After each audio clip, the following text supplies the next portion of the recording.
Ok, 5:10. Boa tarde a todos, né? Estamos novamente no Congresso Nacional de Energias Renováveis, Exergi e Sustentabilidade, né? O primeiro séries está sendo realizado presencialmente em Natal, mas na verdade é online, né? Hoje temos duas palestras e alguns autores dos trabalhos, né? A primeira palestra de hoje é do professor Álvaro, avaliação de sistemas de absorção, né, refrigeração para absorção, análise energética, exergética, métodos das equações características e novos refrigerantes, né? Professora Mônica, boa tarde. Boa tarde a todos e a todas. Então, estamos aqui novamente para mais uma sessão de perguntas e discussão, né, para fomentar aqui um pouquinho as novas ideias. Ok, então, professor Álvaro, fica à vontade para se apresentar. Bom, boa tarde a todos. Tá se ouvindo bem? O som? Sim. Tá, muito bem. Bom, primeiro eu queria agradecer o convite, né, professor Eduardo Altas Longa, né, amigo também, né, e, bom, sou o professor Álvaro Ochoa, né, do IFPE, Instituto Federal de Pernambuco, também colaboro no programa de mestrado e doutorado da Universidade Federal de Pernambuco, na qual eu me formei como doutor e mestre, né. Sou formado em engenharia mecânica pela Universidade del Zulia, né, em Venezuela, e faz que 3, 4 anos realizei um pós-doutorado na Universidade de Virgília e Rovira e Virgília em Espanha, né. E bom, dá também uns parabéns para esse comitê, né, e para o excelente evento que está acontecendo de forma remota. Ok, professor Álvaro, fala um pouquinho da sua palestra. Bom, vamos lá.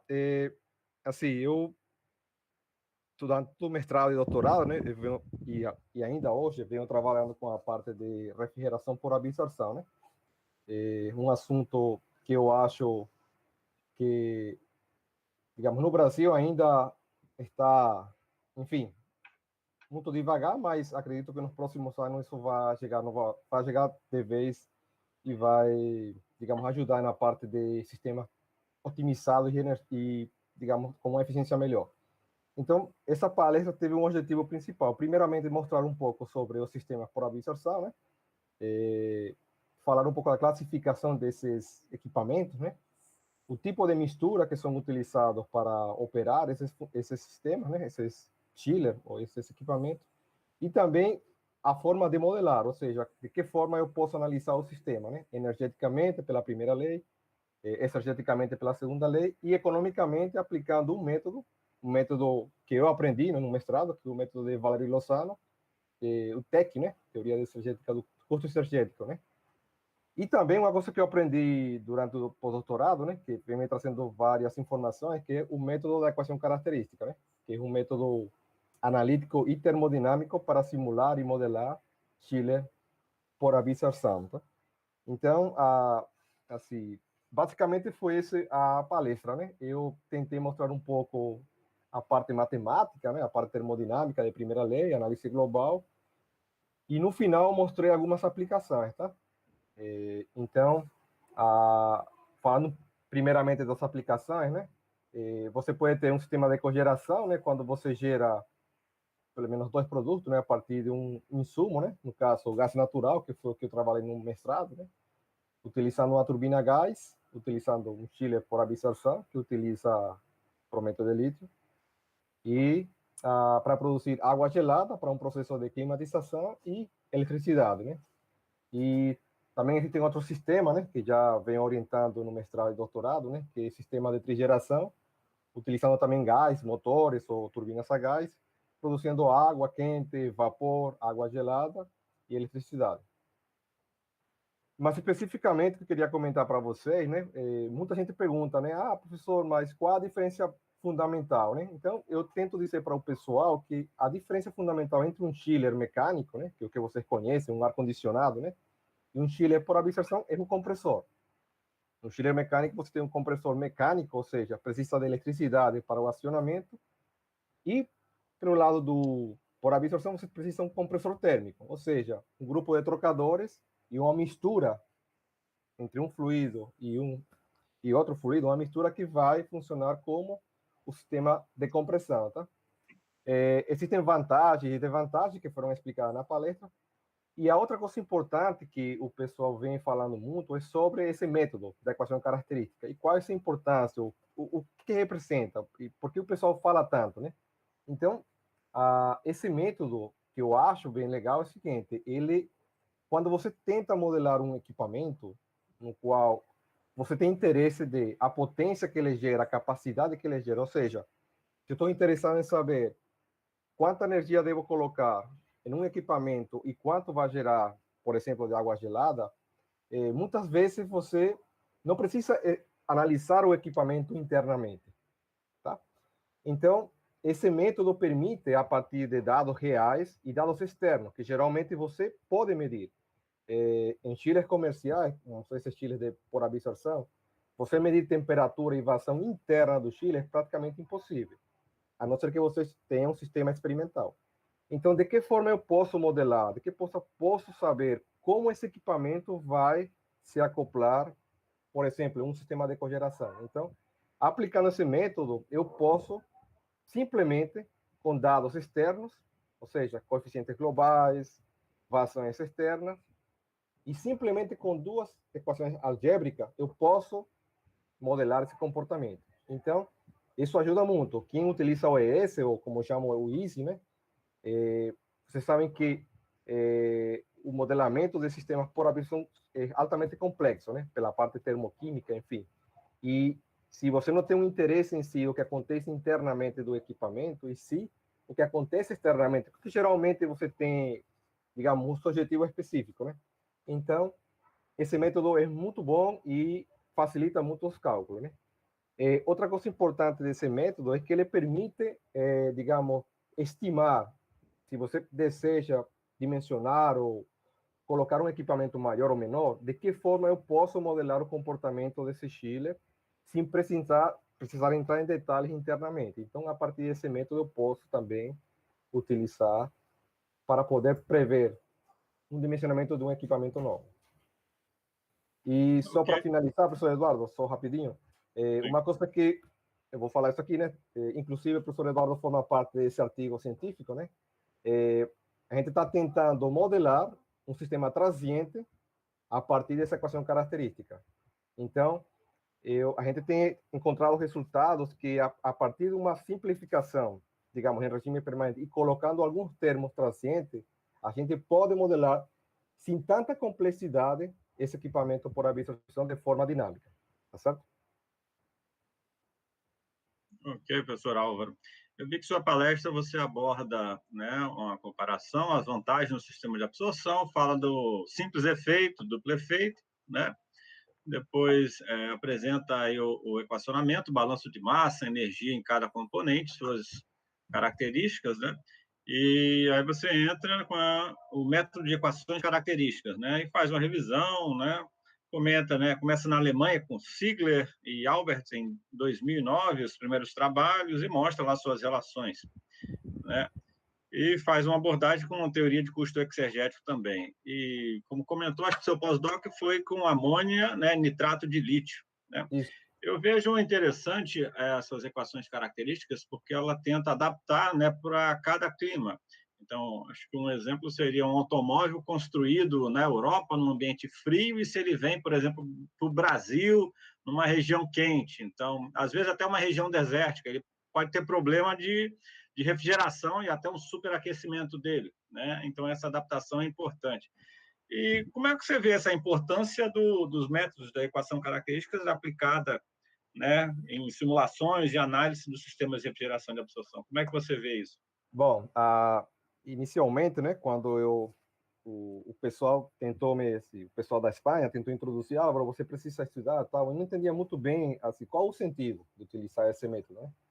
E depois de ler e aprender um pouco, né, e principalmente o pessoal da Alemanha, né, eles utilizam esse método porque como forma de controle. Então, quando você acopla um sistema por absorção a um sistema solar, a gente sabe que o sistema por absorção é altamente complexo. E qualquer mínima variação que aconteça no sistema real, ele pode ocasionar um problema interno no equipamento. Então, precisa ter um controle muito fino, muito robusto para poder saber quando precisa ligar, desligar, quando precisa aumentar a vazão, enfim.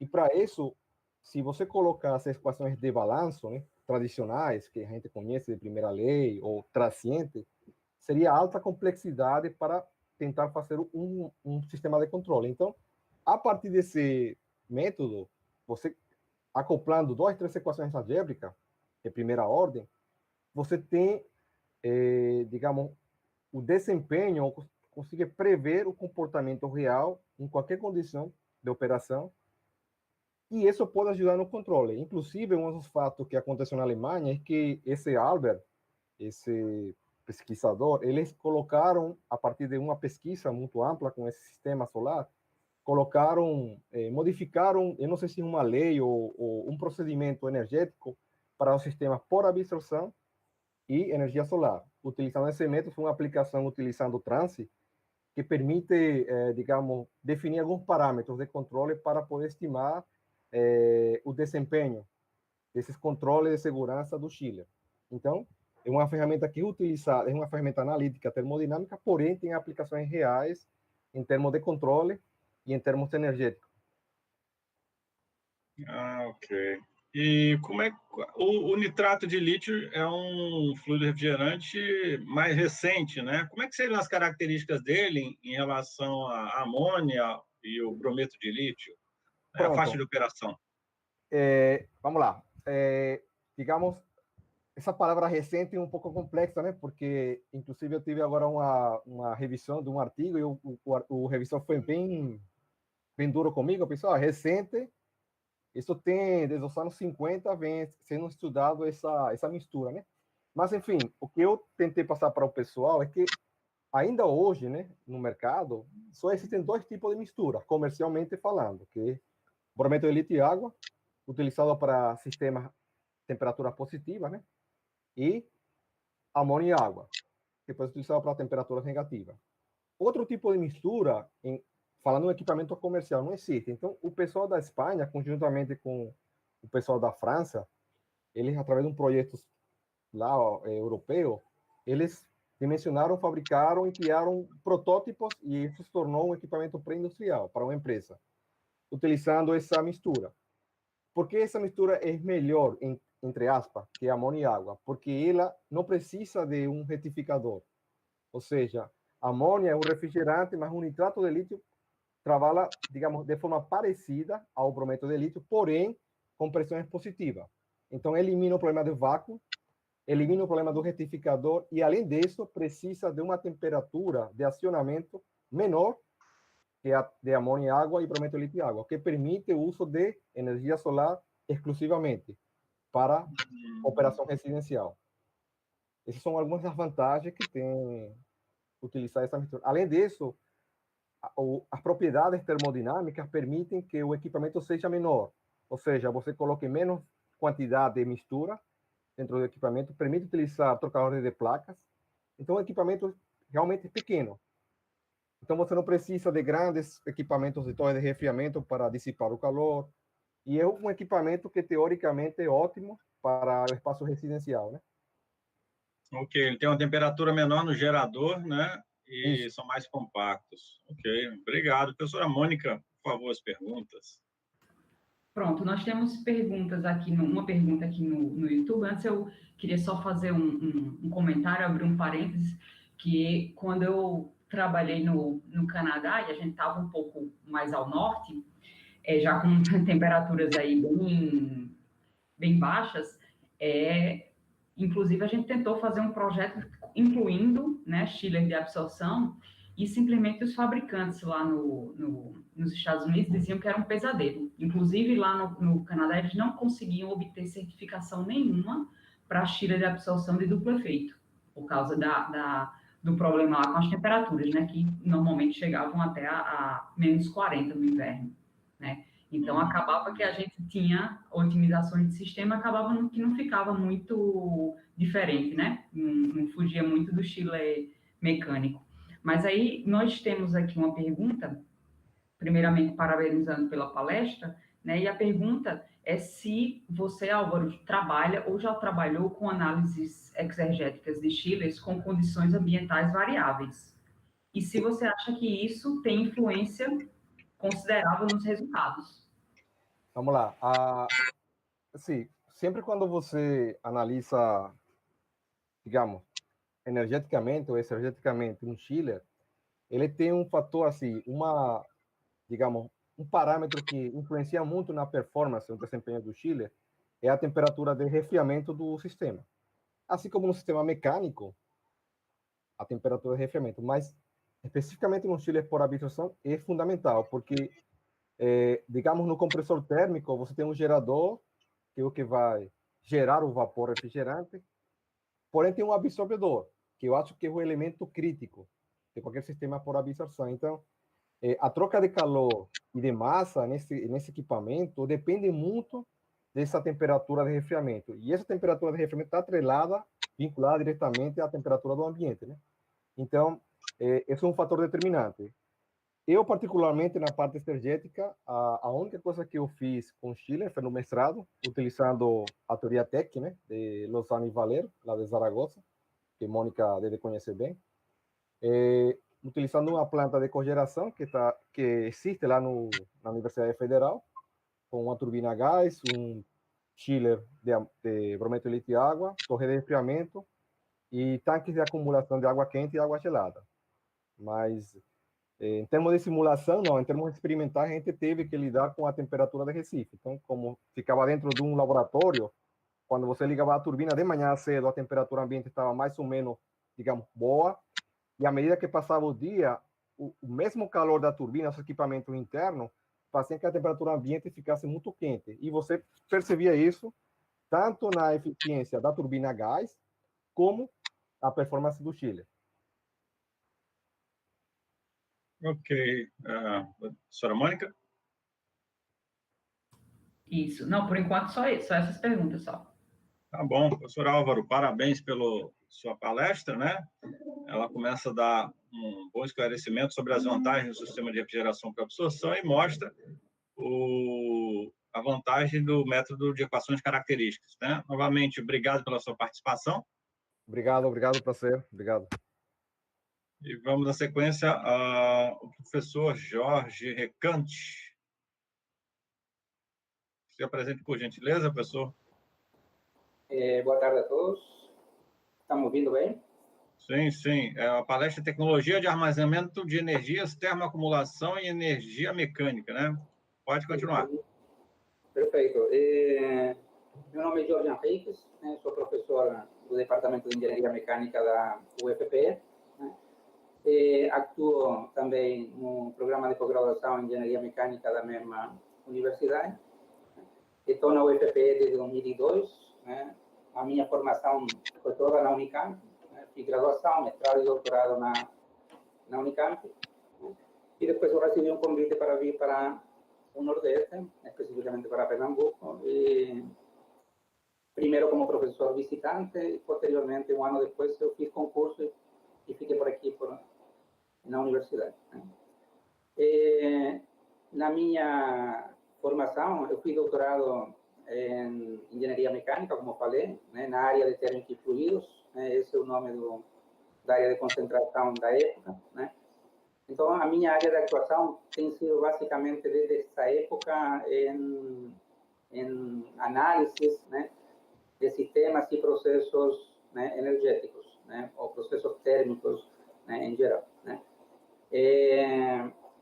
Isso significa que eu tenho ido desenvolvendo na minha pós-graduação, na orientação de alunos, né, no desenvolvimento de projetos de pesquisa, né, sempre com temáticas associadas, né, a esse segmento. Né. Essas linhas de pesquisa ou essas temáticas, às vezes, são desenvolvidas na medida em que a gente vai interagindo com outros pesquisadores, né, assim como também, né, às vezes chegam alguns alunos com temáticas interessantes, que a gente acaba abraçando, né, e desenvolvendo como dissertações de mestrado, tese de doutorado. Né.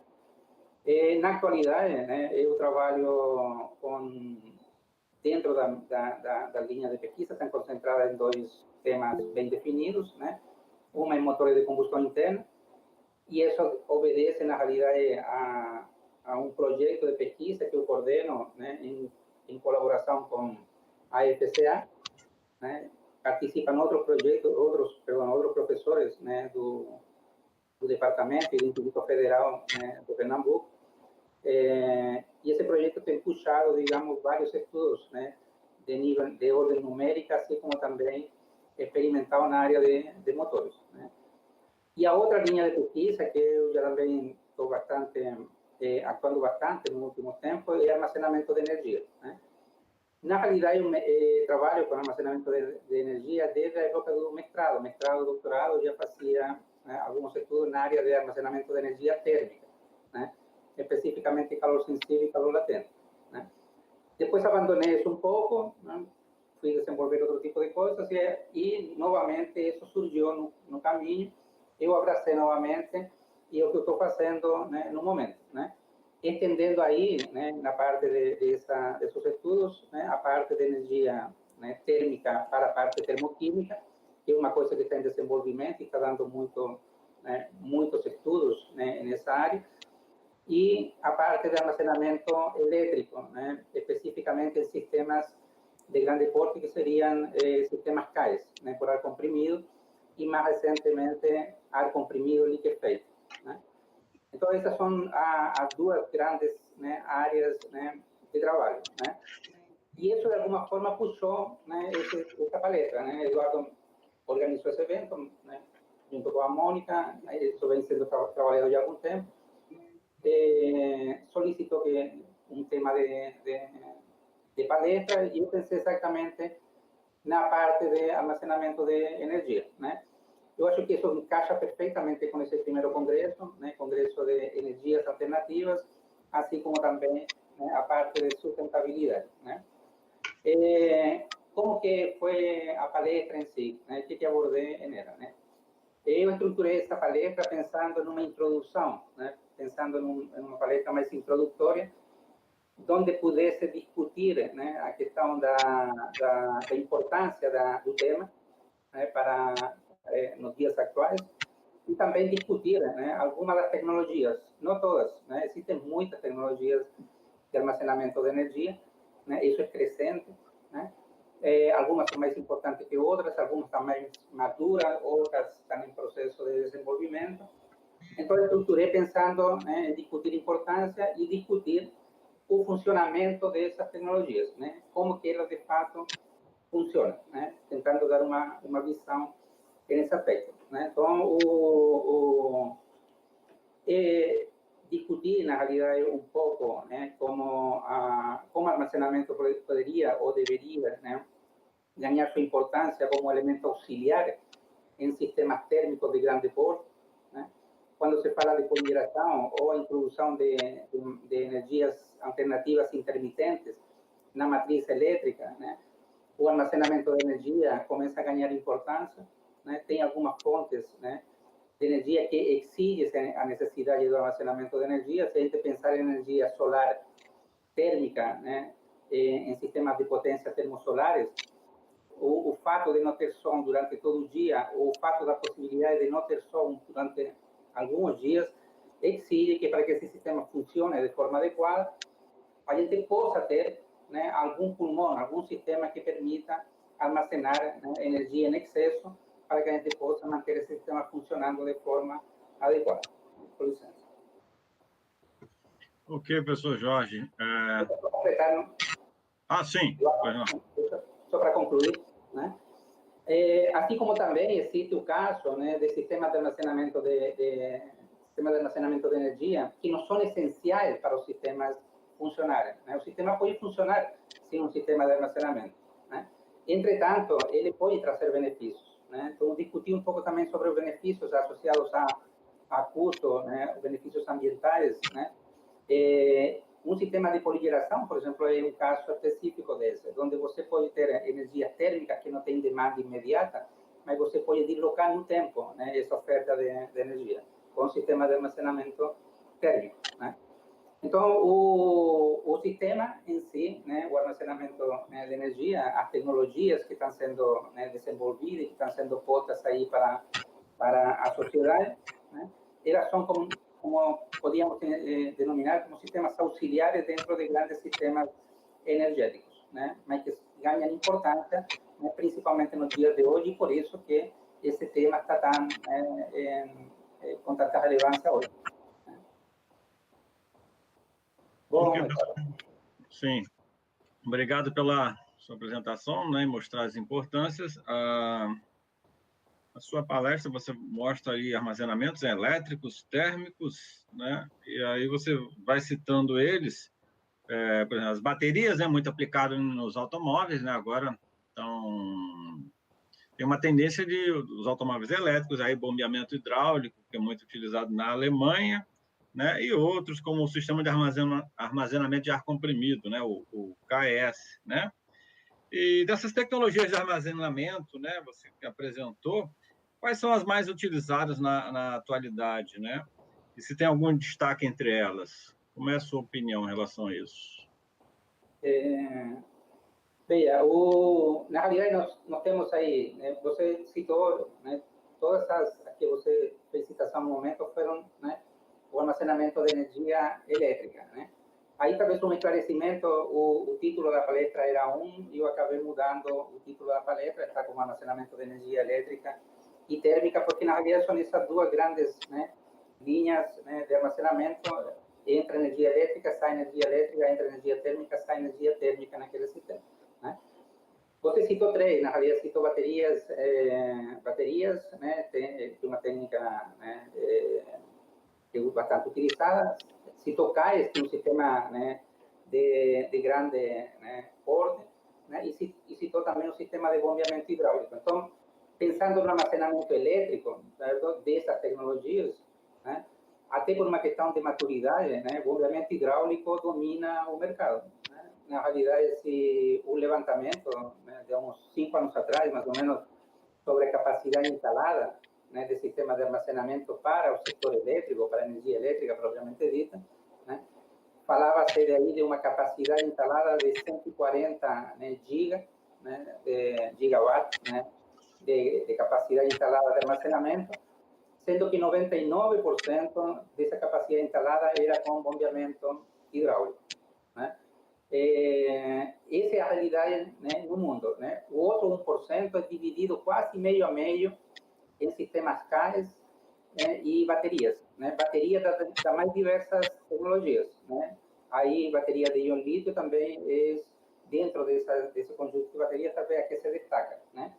Em termos de sistemas CAES, né, o CAES, apesar de ter aí 0,5% e até com baterias, né, na época que foi feito esse levantamento, dava mais ou menos 400, né, megawatts de capacidade instalada, com duas plantas, na realidade essas duas que eu coloquei na minha apresentação, né, uma da Alemanha e uma dos Estados Unidos, né, que seriam as duas plantas existentes que trabalham com CAES de armazenamento de ar comprimido em cavernas de grande porte, né?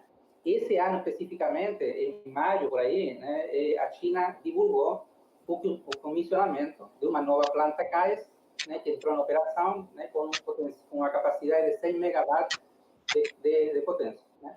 Então, essa é mais ou menos a realidade em termos dos tipos de sistemas de armazenamento que estão sendo utilizados no setor elétrico, né? Ok.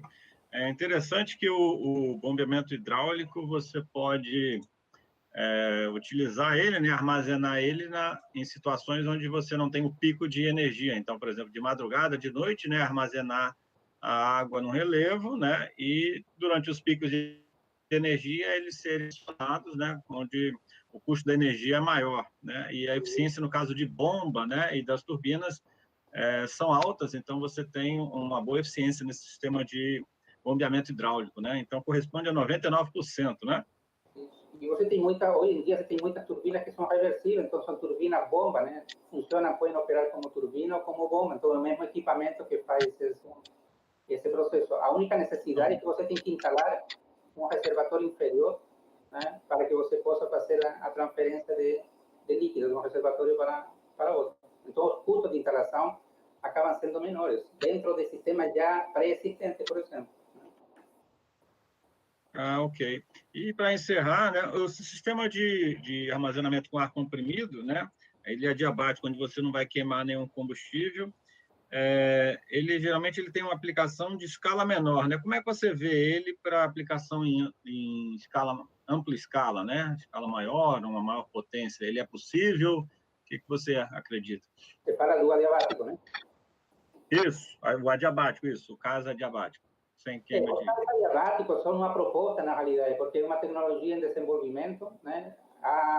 Ele nasce, na realidade, como uma premissa, porque os CAEs, ou os sistemas de armazenamento elétrico, vêm sendo muito discutidos em um cenário em onde você está usando energia solar e energia eólica, e aí entraria esse sistema de armazenamento como um elemento de controle, né, dessa flutuabilidade, de despacho dessa energia, né?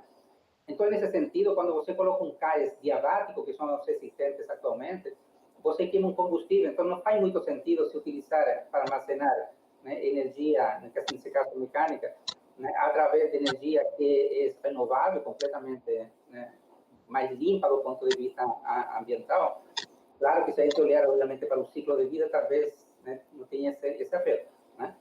Mas era uma energia considerada renovável e você vai lá e queima um combustível fóssil, por exemplo, como o gás natural, que é o que está fazendo isso. Então, o apelo vem no sentido de tentar devolver essa energia da forma mais limpa também possível, né? Então, a ideia é que você não queime combustível, né? Esses CAEs, eles estão em desenvolvimento, né? E pela própria condição, né, de você tentar recuperar energia do processo de compressão para depois devolver no processo de expansão, né, você precisa desenvolver sistemas de armazenamento térmico. E aí você junta dois sistemas de armazenamento que te permitam fazer esse processo, né? Como eles vão oferecer menos condição em termos de devolução de energia, né, está muito longe ainda de entrar em operação. Então, eu vejo assim, vai passar muito tempo antes de a gente ter, de fato, um CAES adiabático operando, né, de forma competitiva com os CAES existentes hoje. Ok, tá bom. Obrigado, professor Jorge Henrique, né? Obrigado a vocês. Professora Mônica? Ok. Professora Mônica? Opa, só super interessante esse apoio do armazenamento térmico e elétrico, né, na introdução dos sistemas da família de poligeração, né, que são sistemas mais eficientes, mas um pouco mais complexos, né. Então, esse apoio do armazenamento, né, principalmente quando a gente incorpora aí energia do tipo não despachável, né, é super importante, né, para estimular a adoção desses sistemas, né, e a gente seguir nesse processo de transição energética. Ok, obrigado, Mônica. Obrigado novamente, professor Jorge. Eu que agradeço pela oportunidade. Tá bom. Vamos dar sequência agora aos autores dos artigos, né? Começamos com o primeiro artigo, artigo 61, né? Jackson, o artigo 61 é projeto de um aerogerador vertical tipo H em escala, né? Para teste em túnel de vento, né? Isso mesmo. Fique à vontade, Jackson. Então, boa tarde a todos. Eu me chamo Jackson, sou aluno de mestrado da Federal da Paraíba. O meu trabalho, ele tem como objetivo, como o título já diz,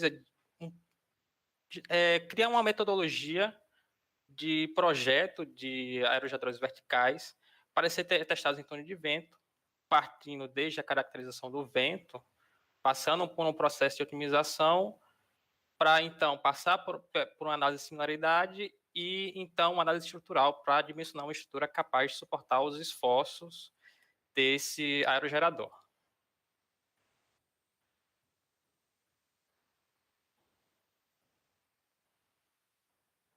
Seu microfone está desligado, professor. Desculpa. Professora Mônica, perguntas, alguma colocação no YouTube? No YouTube não tem nada por enquanto, mas eu fiquei curiosa, Jackson, porque você falou que, pelo que eu entendi, você fez os ensaios no túnel de vento aqui na UFPB? Não, os ensaios não foram feitos ainda. Isso é uma metodologia para gerar geometria e estrutura para, em seguida, a gente testar no túnel de vento. Isso. Então você propõe... Exato. A gente estava planejando fazer esses testes já no início do ano, mas aí veio questão da pandemia e tudo mais, acabou atrasando tudo. Isso. Então, todo mundo é solidário aí, tá certo. Mas teria alguma limitação para fazer esse ensaio aí no túnel de vento? Assim, principalmente as dimensões do túnel são os fatores mais limitantes, porque quanto menor for o túnel, consequentemente maior vai ser a rotação que o rotor vai ter que chegar em escala para que haja a similaridade. E quanto maior for a rotação, maior vão ser as forças inerciais, e aí mais robusta vai ter que ser a estrutura, e mais interferência aerodinâmica ela vai ter. Certo. Eu tenho um comentário, posso fazer, Mônica? Sim, à vontade. Ok. Eu vi que você fez um projeto para uma velocidade dele a 100 metros de altura, que era 5,56 metros, né? Uhum. Então, você está procurando, obviamente, aumentar a potência, usar um valor alto do coeficiente de potência. E aí, eu não vi uma descrição do perfil da asa que você usou, né? E se você fez o cruzamento das características das condições do vento, no caso, era da Paraíba, né? Com as características do perfil da asa. Aí você vai verificar se ele tem uma melhor potência para as condições de vento. Seria uma adaptação dele para a tua condição, se você chegou a fazer isso. Sim, previamente foi feita uma seleção dos perfis. Geralmente são utilizados perfis NACA, série 4. E a gente analisou NACA 0012, 0015, 018 e 025, se eu não me engano. E aí a gente acabou selecionando o NACA 025. Tá, 025, ok. Tá. E uma sugestão, eu já montei, uma vez um aluno de iniciação montou um perfil de aerogerador, e o que aconteceu foi, quando a gente começou a fazer alguns testes nele, no caso não foi nem túnel de vento, a haste começou ele gerava uma boa potência, mas a haste começou a inclinar e ele rompeu aí. Então, você tem que verificar também essa resistência de eixo, principalmente nos aerogeradores, né? No caso, a torre dele, isso aí seria mais para instalação, né? Mas é um parâmetro que você tem que verificar, seria o arrasto dele, né? Junto com a potência. Também, com certeza. Certo. Algum outro comentário, professora Mani? Não, por enquanto está tudo ok no YouTube. Ok, tá bom. Então, o modelo NACA 025. Né? Agradeço a participação do Jackson, né? Eu que agradeço. E podemos, na sequência, o próximo trabalho seria o 62, né? Vamos ver aqui a modelagem termodinâmica de uma usina híbrida, né? Concentradora solar, é o CSP, biomassa no semiárido da Paraíba. Né? A apresentação é o Luiz, né? Por favor, Luiz. Olá, boa tarde a todos. Né? Me chamo Luiz Bonfim. Eu concluí o mestrado na UFPB recentemente, sob a orientação do professor José Maurício. E esse trabalho ele foi o meu fruto dos meus estudos no mestrado, né? E nele a gente buscou verificar a possibilidade, né, e realizar uma modelagem termodinâmica acerca da estruturação de uma usina híbrida, concentradora solar e biomassa, né, localizada no semiárido da Paraíba. A gente pensou inicialmente na modelagem de uma usina de em torno de 50 megawatts, né, e o diferencial que a gente propôs no nosso trabalho foi justamente utilizar para elevar a eficiência da turbina do ciclo Rankine e também aumentar a eficiência do campo solar, utilizar o processo de superaquecimento e de reaquecimento do sistema de potência a vapor com a combustão direta de biomassa. Né? Com isso, a gente conseguiu reduzir bastante a quantidade de área requerida pela atividade de superfície coletora, né? Conseguimos também os aumentos de eficiência que foram esperados. No nosso planejamento da usina também inserimos um sistema de armazenamento térmico, né, com tanques de sal fundido, que já é um sistema bastante difundido, aí, bastante usual ao redor do mundo. Né, e tudo isso, associado também, na verdade, a um componente de backup, a gente conseguiu trazer um fator de capacidade muito interessante, de mais de 80% para a operação da nossa usina. Ok, obrigado, Luiz. Né? Eu vi que você fez um concentrador solar, né, com armazenamento e usou o sistema de calha parabólica. E aí o rastreamento norte-sul, né, teve com melhor eficiência, né? no híbrido. Você usou o terminol, né? Eu só não vi qual foi a biomassa que você utilizou, né? E uma outra observação é que talvez seria futuramente você observar o custo. Eu lembro que esse terminol, o VP, que é o óleo térmico, né? Ele não é muito barato, né? E o sal, esse high-tech, eu não conheço, então não sei, é high-tech, né? Só essas duas perguntas e aí depois... Certo. A respeito da biomassa, né, no trabalho para o Congresso, infelizmente não deu para colocar, mas nós fizemos no mestrado uma análise utilizando biomassa da casca do abacaxi, por ser uma fruta já local, que tem uma produção interessante aqui na Paraíba, né, mas os custos, realmente, a gente não acabou se aprofundando tanto nos custos, tanto dos fluidos de trabalho, como também, por exemplo, até da logística da própria biomassa, né, a gente acabou não se aprofundando tanto nestes custos, né, seria uma análise futura. Ok. Professora Mônica, professor Rafael? Eu ia fazer exatamente... Bom, boa tarde, né, primeiramente. E parabéns, Luiz, pela apresentação. Obrigado. Eu assisti, gostei, achei bem interessante. E eu ia fazer exatamente a pergunta de Eduardo sobre a biomassa. Eu fiquei curioso para saber qual era a biomassa, né? Sem querer, eu tomei sua pergunta. Não tem problema. Tem outra. Por que foi escolhido aquele local, né? Foi em Coremas, ali próximo a Coremas. Qual foi o motivo da escolha daquele local para o estudo de vocês? Então, a gente pensou, né, em fazer na Paraíba, já que estamos representando, né? Então, a gente utilizou através da base de dados da NASA, onde a gente pegou os dados de radiação solar, olhamos as principais cidades, né, e pensamos também na questão de disponibilidade de água, né, e também questão de estrutura da rede elétrica local. Né, como em Coremas ela possui já uma usina fotovoltaica em operação, e lá em Coremas também tem um açude que abastece a cidade, a gente sabe que, claro, né, o consumo da usina teria que ter essa análise também da quantidade de água que seria consumida, né? Mas a gente pensou nesse local por conta desses dois fatores, tanto pela já existência de uma usina lá, uma usina solar, como também pela existência desse açude e, claro, o alto nível de radiação local. Legal, interessante. A gente está vendo que aquela área ali está com uma configuração energética bem interessante, né? Tinha uma hidrelétrica pequena, tem agora parque solar, tem vários estudos se desenvolvendo para aquela área ali. Gostei, beleza. Parabéns.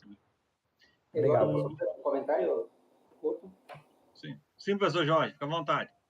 É interessante ver o trabalho, eu vi também de uma assistida, e eu acho que, pegando o gancho no questionamento do professor Eduardo sobre a questão de preços, né, do material de armazenamento, né, e já que você implementou um sistema de geração de energia por biomassa para o sistema, né, talvez fazer um contraponto, né, sobre a possibilidade de tirar o sistema de armazenamento térmico e fornecer energia térmica para o sistema funcionar em momento em que não houvesse sol, né?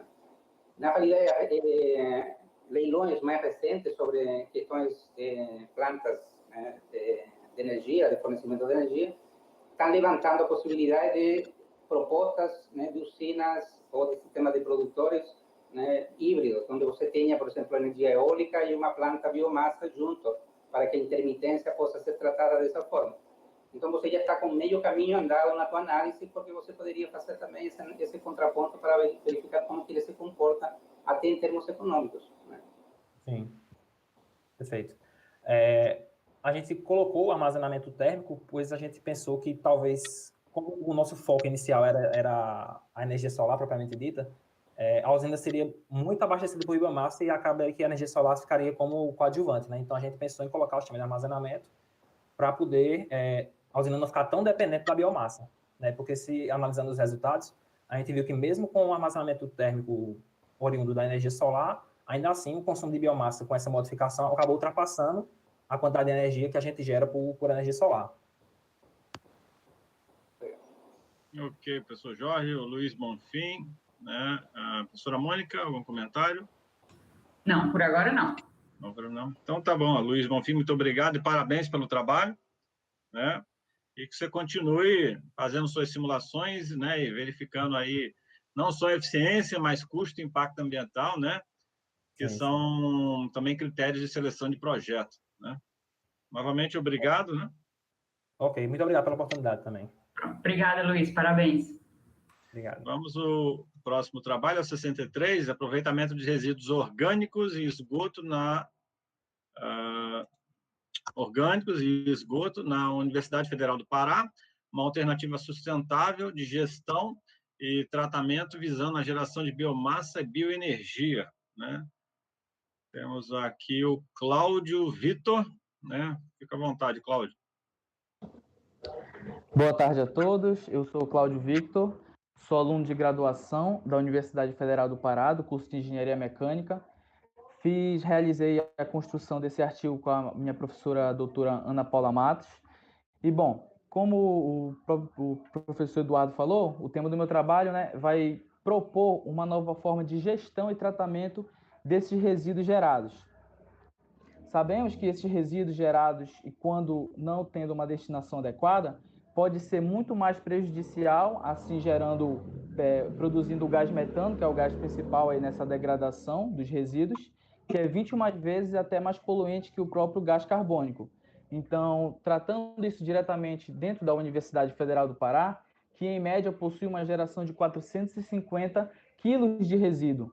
Então, pensando nisso, a construção do artigo se deu para que haja uma destinação adequada e assim produzindo o biogás, né, que seria uma nova forma aí de energia alternativa. Então, utilizou-se a metodologia de Chernitscharo, que é fundamentado no teste AME, da atividade metanogênica específica, utilizando principais fatores como DQO, que a demanda química de oxigênio utilizada aí para se ver essa produção de biogás e de metano, e obteve-se resultados bastante expressivos. Pode-se observar que apresentou-se 3 modelos, 3 configurações diferentes para essa geração de biogás, utilizando somente os resíduos orgânicos, porém não atendeu a demanda de 100% dos restaurantes universitários que existem na UFPA. No segundo momento foi utilizado aí o estudo através somente de esgoto, porém atingiu 100% da demanda do RU, porém o payback tornou um pouco elevado comparado à terceira configuração, que seria uma codigestão, utilizando tanto os resíduos orgânicos quanto o esgoto, assim obtendo uma demanda de 100% do RU, com a excedente de mais de 30%, que pode ser aplicado em outros setores da universidade. E o próprio biogás gerado também pode ser utilizado para a cocção de alimentos. O payback foi de aproximadamente 6 anos, que é considerado um payback curto, né? Pensando que a universidade tem uma vida útil muito elevada. Então, obteve-se resultados bem satisfatórios, o que torna esse empreendimento bastante viável para ser aplicado dentro da UFPA. Ok, Cláudio, obrigado pela apresentação, né, sua e do seu trabalho, né? Uma dúvida, eu vi muito o parâmetro que era o DQO, né, que era grama por quilograma. Eu fiquei um pouco em dúvida o que era, né? Essa é uma primeira pergunta. A segunda, assim, no caso, os resíduos, né, e o esgoto, ele pode fazer um biogás. Então, o que interessa é o metano, ele também tem o hidrogênio, que pode gerar energia. O CO2, no caso, ele é inerte, até ele não é interessante. E acho que o ácido sulfúrico, que era em pequena concentração, ácido sulfídrico, H2S, né? No caso, teria que fazer um tratamento para retirar ele. Você chegou a avaliar alguma coisa desse tratamento? Essa seria uma segunda pergunta, né? Sim, professor, sim. No caso da DQO, né, que é a demanda química de oxigênio, esse seria um parâmetro para medir a quantidade da matéria orgânica por meio do oxigênio dissolvido. Assim, essa DQO, né, que seria do substrato, juntamente com essa eficiência do gás metano, iria quantificar esse biogás. Em outros casos, não é utilizada a DQO e sim os sólidos voláteis, que após essa degradação do mesmo, geraria também o biogás. Então, é importante que a remoção da DQO para que haja essa eficiência na produção, principalmente do metano, né, dentro do biogás. Tá, ok. E em relação ao gás sulfídrico, você teve alguma preocupação? Tá, sobre essa questão de purificação e refino, foi Isso. algo utilizado, foi algo estudado, entretanto, não pôde ser aplicado na prática devido justamente à pandemia aí que dificultou um pouco que a gente pudesse fazer esse teste experimental. Então, foi feito todo um estudo teórico, houve essa necessidade, né, de apresentar que houvesse essa purificação e esse refino, devido ser utilizado em motores de combustão interna para essa geração de bioenergia, porém não pôde ser aplicado na prática devido à pandemia e ter privado um pouco da nossa liberdade de frequentar a universidade. Ok, Cláudio, é interessante porque você consegue fazer uma aplicação prática, né, do lixo, né, da matéria orgânica gerada, né, e do esgoto. Vou passar para a professora Mônica. Tem alguma pergunta? Não, só um comentário, que é uma utilização interessante, porque você dá uma destinação melhor para esse resíduo que você tem aí e ainda consegue obter energia, né, a partir desse biogás. Cláudio, você sabe de algum sistema desse que esteja operando agora no Brasil, assim, só por curiosidade? Então, professora, a gente tem esse tipo de sistema, principalmente aqui na região norte, algo muito cru, assim, entre aspas, que a gente não tem muito frequente, mas para a região, assim, do sudeste, do sul do Brasil, é algo que opera de forma bem comum. Beleza, obrigada, viu, Cláudio? Parabéns. E, professora, muito obrigado. Só para acrescentar, então, esse foi o objetivo principal de estudo, né? Devido esse resíduo ser gerado em grande quantidade. Então, a sua má destinação pode ser bastante prejudicial, aí, tanto para o meio social quanto para o meio ambiental. Então, é algo muito importante aí de ser estudado, até surge como novas formas de geração de energia que não seja tão ali ligada ao centro urbano, pode ser gerado em alguns arredores assim não tão populosos, então se torna algo bem viável assim como fonte alternativa. Isso, verdade. Beleza, obrigada. Ok, Cláudio, eu agradeço, né? Só posso desejar a você que continue trabalhando bastante, estudando exergia, exergoeconomia, exergoambiental, ciclo de vida, que tem bastante aplicações nesse seu problema prático, né? Ok, professor, muito obrigado. Obrigado pela oportunidade. Obrigado, Cláudio. Vamos na sequência, trabalho número 4, né? Trabalho 4 é comparação ambiental entre sistemas fotovoltaicos convencional e semitransparente, né? Temos aí o Gustavo Leite. Boa tarde, eu sou Gustavo Leite, sou engenheiro ambiental e sanitarista e estou cursando a pós-graduação em energias renováveis pela UFPB. Esse trabalho, ele compõe a minha dissertação, que eu propus uma avaliação ambiental da implementação de um sistema BIPV a um complexo turístico no semiárido brasileiro.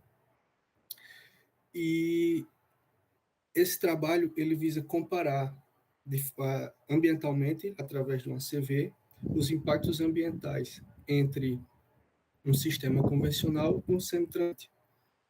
Com os resultados, eles mostraram que o sistema semitransparente, devido às suas características, ele apresentou um impacto melhor, ou seja, menor do que o convencional.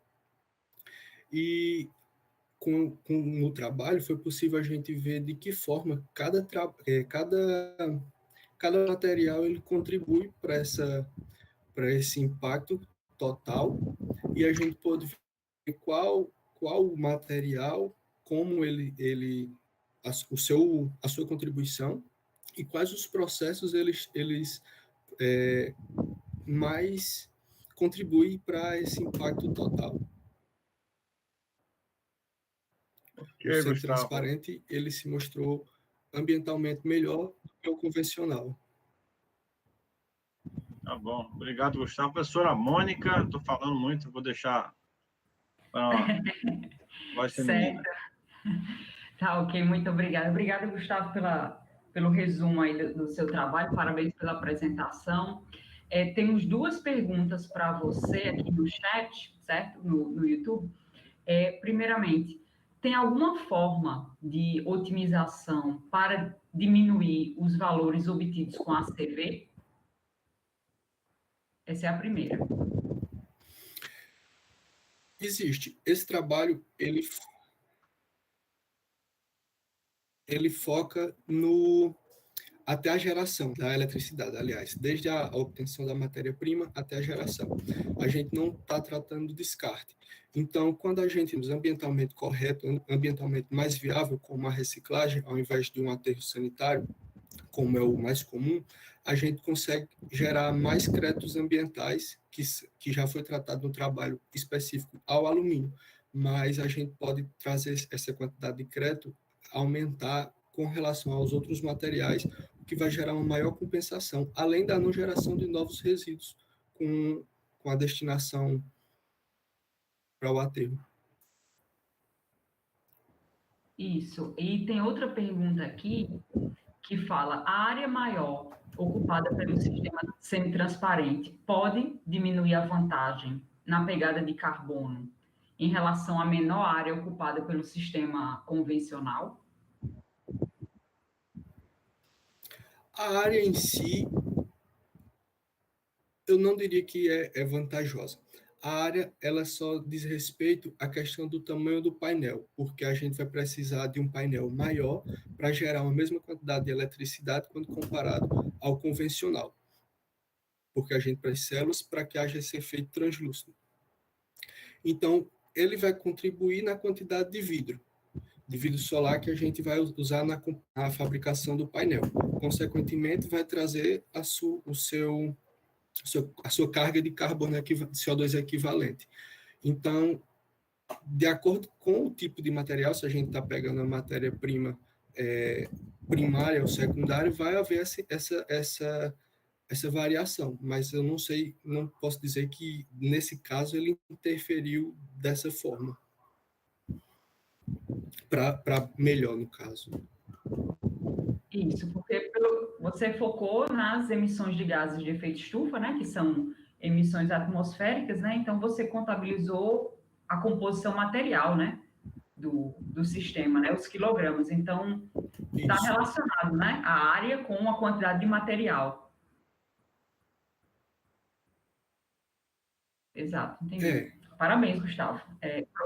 Professor Eduardo, tem algum questionamento? Não, tranquilo. Eu agradeço a participação do Gustavo Leite, né? E parabéns pelo trabalho. Acho que a gente pode dar sequência, né, para o próximo trabalho. Agradeço. Ok. O trabalho número 5, avaliação do ciclo de vida aplicado a sistemas de refrigeração por absorção, benefícios e perspectivas, né? Temos aí a Lígia da Costa.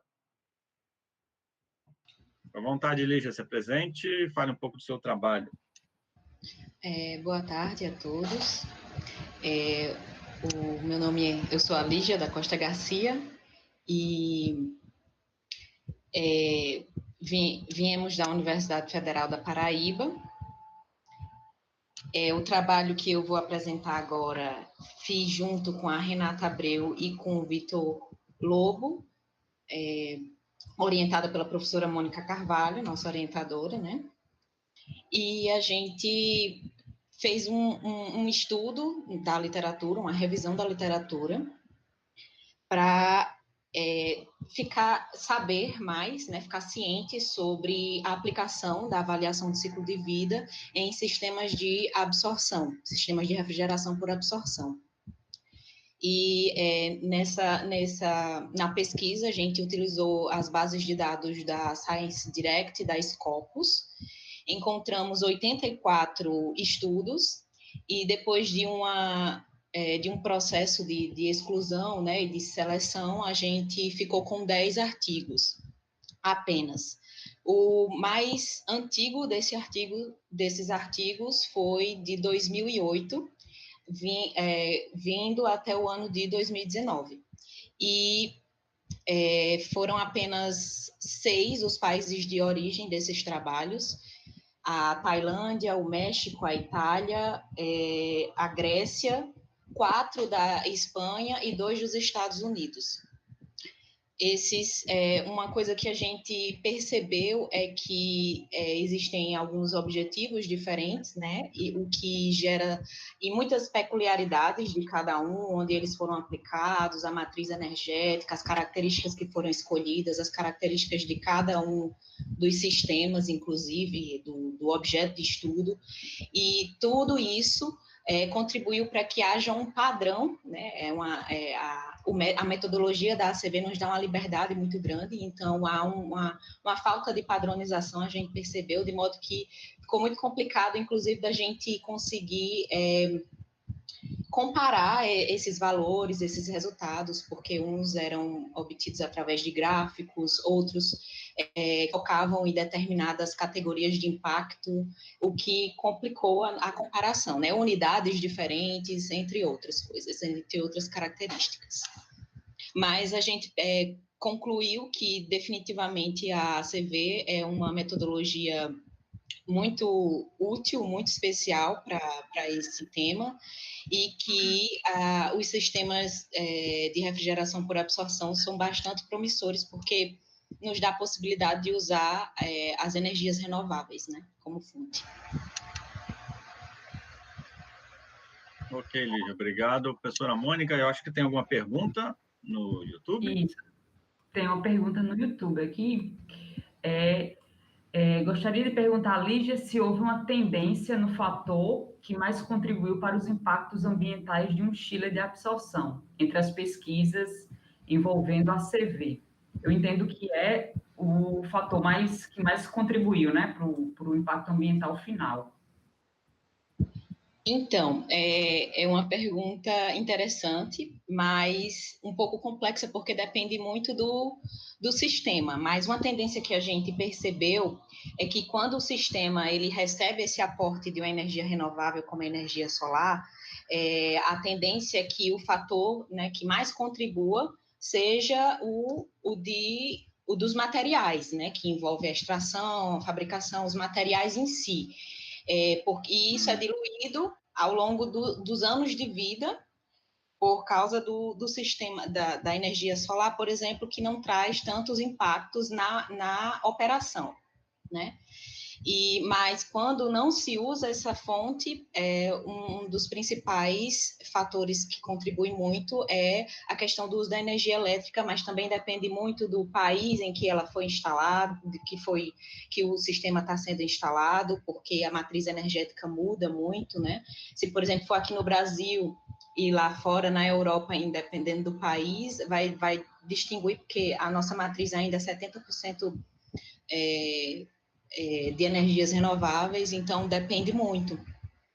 E sem contar que existem muito poucos estudos ainda, né, para a gente conseguir ver esse padrão mais claro, assim, por isso temos muito trabalho a fazer.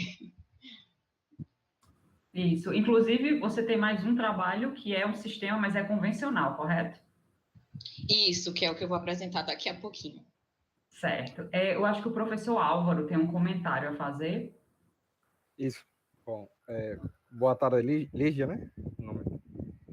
Veja, eu me interessei bastante, né? Porque trabalho nessa área por absorção, né? Aí, dentro dessa pesquisa que vocês fizeram, né? Desses 8 artigos, não lembro se 5 ou 7, não lembro. 10 artigos. Você conseguiram identificar que tipo de mistura utilizava cada chiller e se esses chillers eram comerciais ou também existiam chillers experimentais ou protótipos? E tinham protótipos, tinham comerciais, tinha de tudo um pouco, e tinha muito também teóricos, de modo que eles que se fazia estudos matemáticos, né, usavam alguns programas para tentar ver a questão de otimização, usando parâmetros simultâneos de, por exemplo, meio ambiente e custo. Aí gerava um gráfico e que tinha um ponto lá ótimo de um sistema, mas um sistema que não existia nem comercialmente nem em protótipo, mas tivemos todas as possibilidades que foram colocadas aqui. Se eu perguntar uma coisa mais, é um pouco mais complexa, né? Mas se tu lembra, né? Tu falaste que teve Espanha, né? Teve Alemanha. Não, foi Tailândia, México, Estados Unidos. Itália, Grécia, um de cada. Tailândia, Pronto, México, vamos lá. Itália e Grécia. O pessoal de México, 4 dos Estados Unidos e 2 dos... 4 da Espanha e 2 dos Estados Unidos. nesses de México, eu não sei, acho que tu lembra o grupo de, assim, não sei, porque tem um grupo muito forte lá, que trabalha com a parte da absorção, que é o grupo de professor Best, Rivera, não sei se tu lembra dos autores. Não vou lembrar assim especificamente, não, mas eu posso enviar para o senhor, com certeza. Tá, e o pessoal da Espanha, tu lembra de algum dos autores? Se tinha... Eu lembro, eu até anotei aqui, é principalmente Gebrselassie. Desculpa se eu pronunciei errado, mas eu realmente não sei, mas é Gebrselassie, a forma como se escreve. Mas deve ter outros autores aí. Depois se tu puder, eu vou colocar aqui meu e-mail. Você procura mandar... no... Ah, tá lá, não é, Eduardo? Posso baixar, né? Tá lá, isso. Tá bom. A gente fez uma planilha, inclusive, com os resultados que assim, a gente não conseguiu colocar no artigo, porque estava muito diversas os dados aí, ficaria muito confuso para colocar no artigo, mas eu posso disponibilizar para o senhor, se todo mundo concordar, dos autores. Bom, esse é meu e-mail, tu fala com a professora Mônica, né, se ela permitir, porque eu estou fazendo um artigo também de revisão, de review, e quero colocar algumas coisas desse tipo, tá bom? Tá sim, com certeza. Legal, tá? E parabéns pelo trabalho, tá? Obrigada.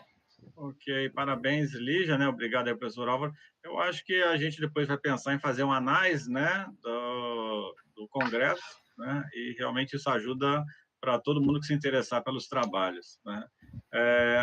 Uma vez eu vi um ciclo de vida que era a geração de energia elétrica, e aí ele comparava 2 métodos, e você tem indicadores diferentes, e um dos parâmetros que mais gerava impacto ambiental era a queima do gás, né? E, no caso, o transporte do gás, porque vinha um gás offshore, né? Então, é interessante, eu acho que você pode, né, detalhar bastante esses trabalhos, né? E é um trabalho, eu acredito que inédito, né, para fazer uma revisão desses impactos, dessas cargas ambientais no sistema de refrigeração por absorção, né?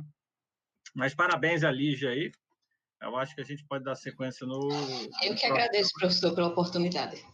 A Lígia foi minha aluna na UFRN, mas me abandonou e foi para a UFPB, foi para Paraíba, né? Então, não foi exatamente um abandono, mas estamos aí em parceria, né? Tá bom, obrigado, Lígia, né? O penúltimo trabalho, o trabalho 40, né?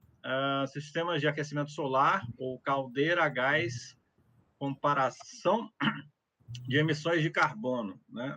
O autor presente é o Erwin, né? Por gentileza, presente, Erwin.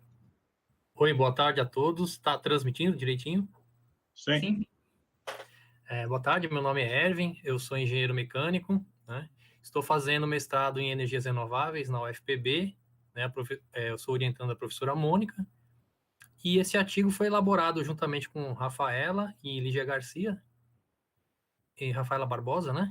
E sob a orientação da professora Mônica. Então, o artigo tem como objetivo fazer um comparativo de emissões de gases de efeito estufa entre 2 sistemas de aquecimento de água, né? Então, na verdade, o que foi feito? A partir da necessidade de uma demanda de água quente de uma indústria têxtil na Paraíba, né? Então, foi dimensionado os sistemas que a gente chamou de convencional, que seria um sistema de aquecimento de água com uma caldeira, né? Movida a gás natural, aquecimento com gás natural, né? Queima do gás natural, e um sistema solar, né? Com placa para captação aí da radiação. A especificação, o dimensionamento desses sistemas, né, ele serviu de base aí para o inventário da CV, né? Então, a partir aí dos dados de quantidades e dos equipamentos, né, foi feito o inventário. A CV foi realizada do berço ao túmulo, né? Então, desde a extração aí da matéria-prima até a disposição final aí para o aterro, né? Depois ao longo dos 20 anos de vida útil. E aí, umas características, né, interessantes que a CV ajuda muito, né, o sistema convencional, ele tem que seria a caldeira, né, ele tem como característica uma menor emissão de gases, né, de efeito estufa na fase de instalação, né? E a maior emissão fica na fase de operação, que é quando o gás é queimado, né?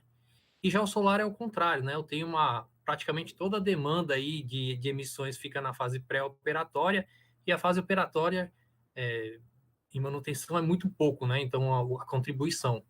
Então, a CV, ela entra para as diferenças aí, né? Então, o que foi feito, né? Foi analisado, né? O que foi emitido desde a extração, matéria-prima, energia necessária, transporte, né? Dos dois sistemas, né? Ao longo de toda a vida útil e disposição. Então, o quanto que cada sistema emitiu, né? E dividiu isso pela quantidade de energia que os dois sistemas geraram nesses 20 anos, né? Então, gerou aí uma unidade funcional de quilograma de CO2 equivalente por quilowatt-hora. E aí, ao final, a CV demonstrou, né, que a melhor alternativa, do ponto de vista de emissão de gás de efeito estufa, foi o sistema solar.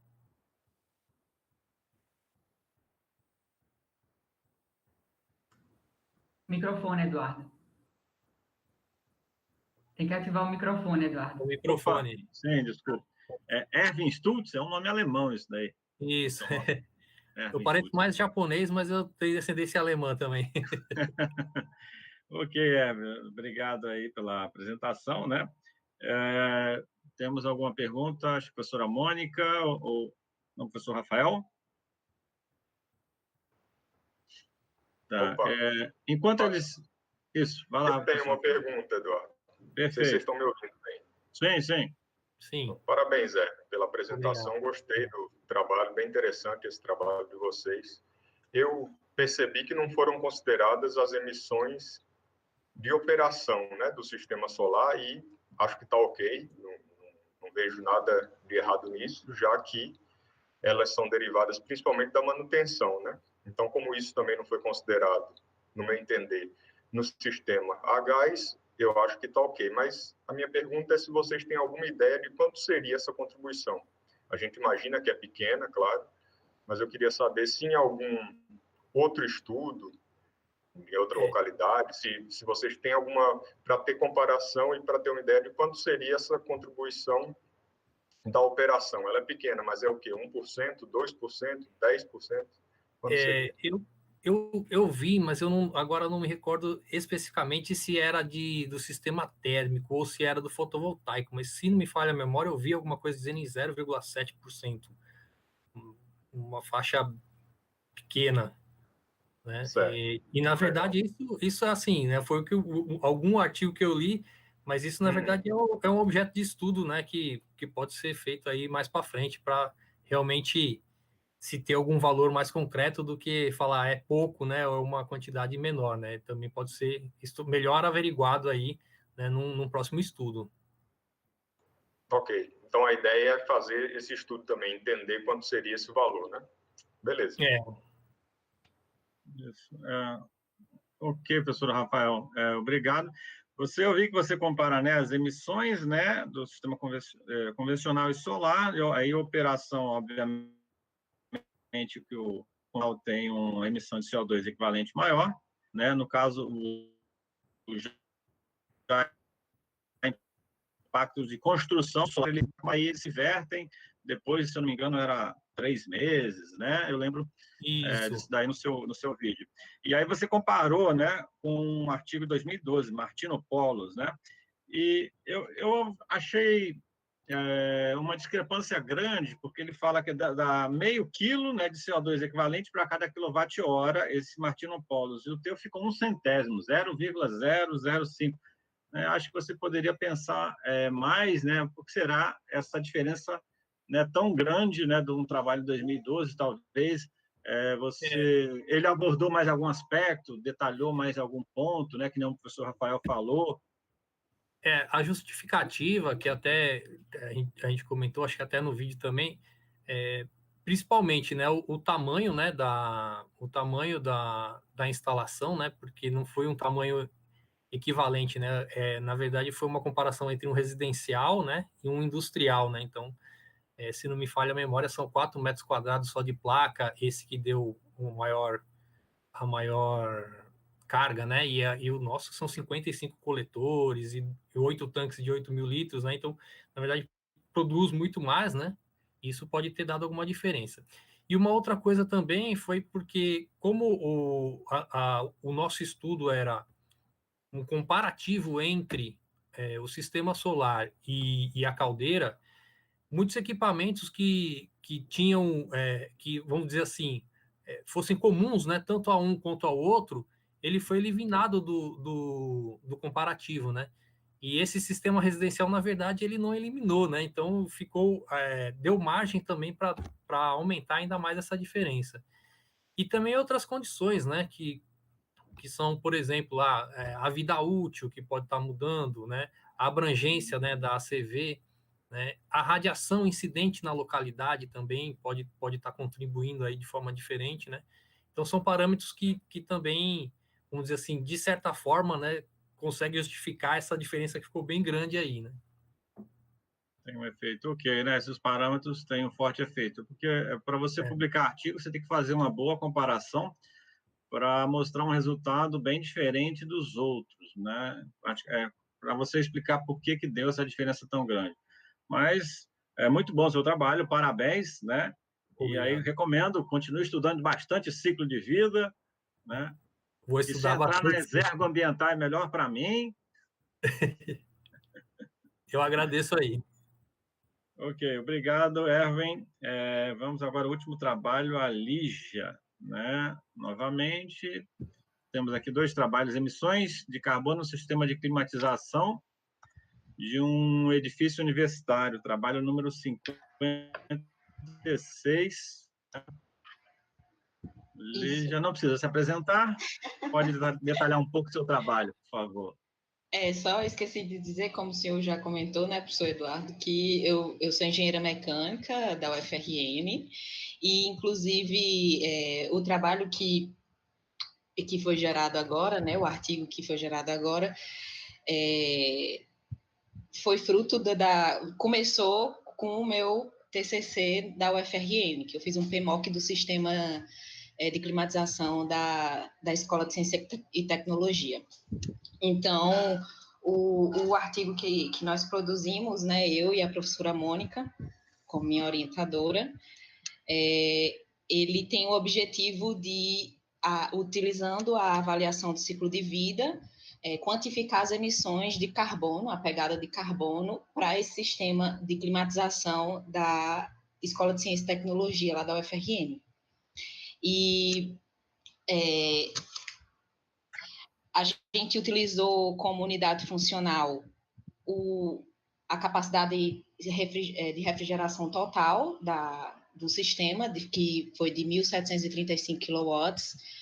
Utilizamos a abordagem do berço ao túmulo, considerando manutenção, considerando transporte, considerando todos os processos. E também a destinação final, a gente considerou apenas o aterro sanitário, o que é uma das coisas mais prováveis que se aconteça, né? E o inventário, infelizmente, por eu não poder desmontar as máquinas lá e pesar cada um dos materiais, a gente utilizou a literatura e a consulta aos catálogos para fazer todo o levantamento dos materiais. Os resultados que a gente obteve foi de aproximadamente 265 mil quilos de carbono equivalente por ano, com uma contribuição bastante significativa dos materiais, que foram os eletrônicos, apesar de muito pouco, mas eles foram os que mais contribuíram com os impactos, o cobre e o gás. E, claro, 87% devido ao uso da energia elétrica.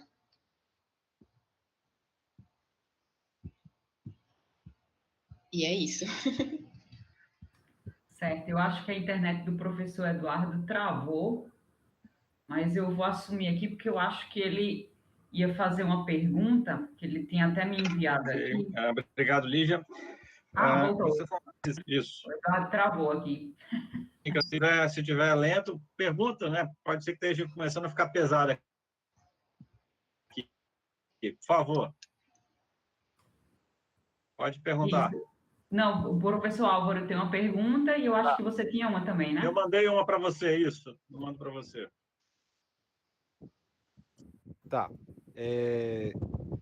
Ô, Lígia, não sei se está relacionado com o artigo, mas tu falasse que no TCC que tu fez, tu implementasse o PMOC, né? Ou algo assim. Isso, foi. Implementei o PMOC no sistema. Uhum.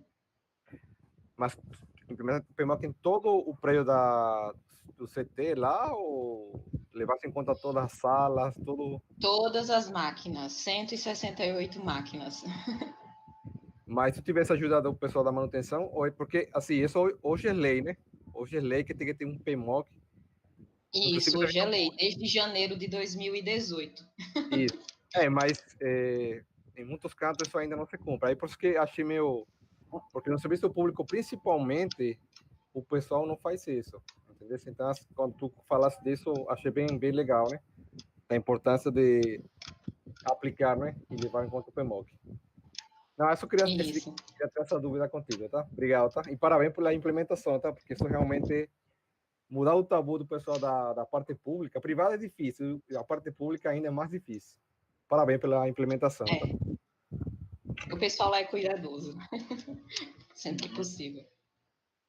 Ok, obrigado, professor Álvaro. Bom, a minha dúvida é o seguinte, você fez a comparação do ciclo de vida, né, no sistema de refrigeração para absorção. E você já pensou em comparar um sistema de refrigeração para absorção, usando eletricidade, e um outro sistema utilizando coletores solares ou outras configurações como fonte de energia? Sim, com certeza. Inclusive, já fizemos mais um artigo que já está em congresso no EGEMA, foi aprovado já, que fala da aplicação da ACV num sistema de absorção por absorção, sistema de refrigeração por absorção aplicado ao mesmo prédio. Então, a gente fez o levantamento, fez um projeto para o ECT, de um sistema por absorção, com coletores solares, né, a água quente sendo aquecida por coletores solares, e depois a gente aplicou a ACV nesse sistema, nesse projeto. Acho que o impacto ambiental pela água gelada, né, vai depender muito do impacto da eletricidade. Então, a eletricidade no Brasil, ela tem até um impacto baixo, né, em relação a alguns países da Europa.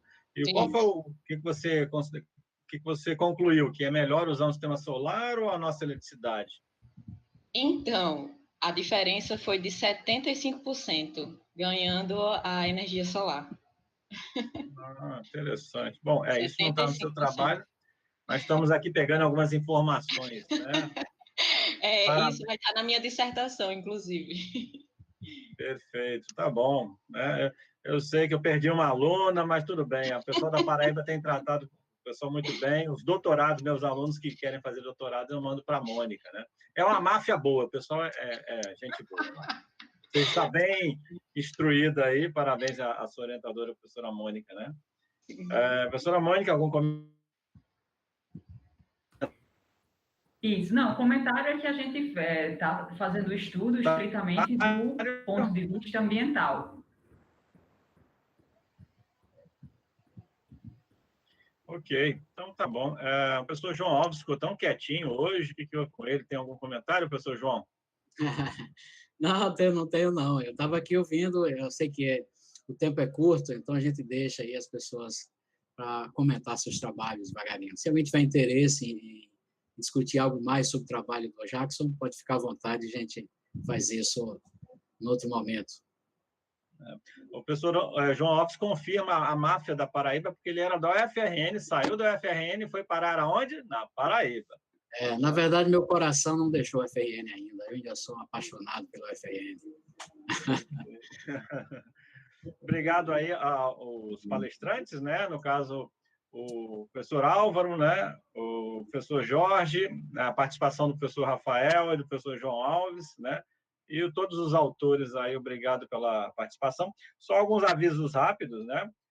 Hoje nós teremos um jantar, então, para alguns seria um jantar virtual, né? Será no restaurante Nau, às 17 horas, então vamos tomar uma cervejinha lá, bater um papo. Tem um almoço comercial que tem entrada, prato principal, sobremesa, e tem um valor tranquilo, né? Mas a pandemia realmente atrapalhou, né? E depois, futuramente, no final, vamos gerar o ANAIS, né? E a gente manda um e-mail para todos os participantes sobre o ANAIS, né? Ok, então, obrigado a todos, né? E fiquem à vontade. Até amanhã, né? Obrigada, pessoal. Boa noite. Obrigado a todo mundo. Parabéns, tá? Parabéns, professor Eduardo, parabéns, professora Mônica, pelo Valeu. Um abraço. Obrigado. Até amanhã às 11h.